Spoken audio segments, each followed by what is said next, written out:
This is the news in brief from the United Nations. In Gaza, life-saving aid operations are in peril amid ongoing Israeli bombardment because of the funding crisis impacting UNRWA, the UN Agency for Palestinian Refugees, it said on Thursday.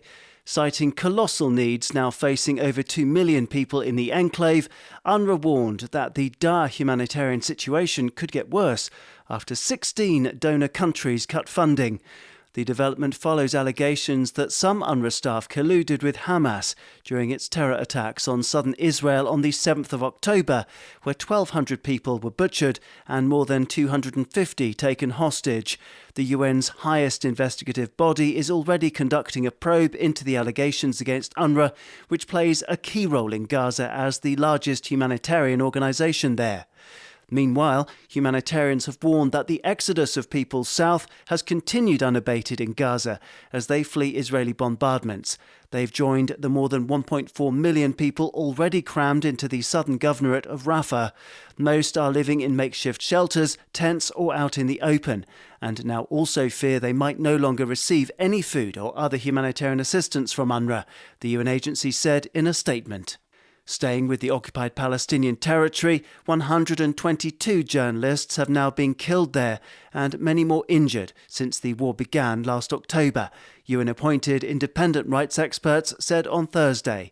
In a call to all parties to do more to protect media professionals, the top rights experts expressed alarm at the extraordinarily high numbers of journalists and media workers who've been killed, attacked, injured and detained, particularly in Gaza, in blatant disregard for international law.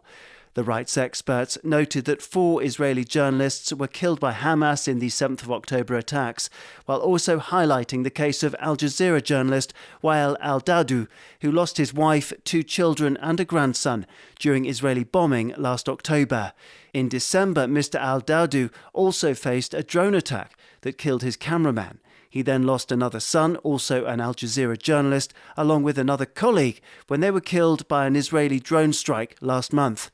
The experts called for full and independent investigations into all killings of journalists, noting that 3 journalists in Lebanon were also killed during Israeli shelling near the border of Lebanon. Targeted attacks and killings of journalists are war crimes, the experts said.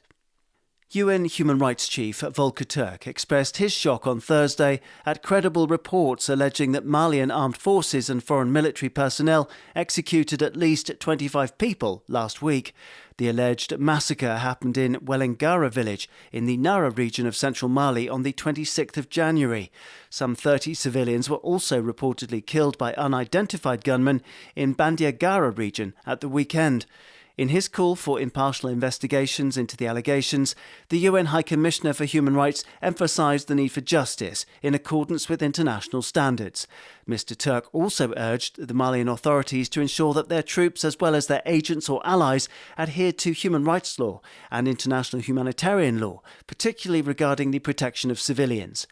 The UN Human Rights Office, OHCHR, has previously verified 2 other incidents involving the alleged killings of at least 31 civilians by Malian armed forces and allied foreign military personnel in the Ségou and Gao regions last September and October.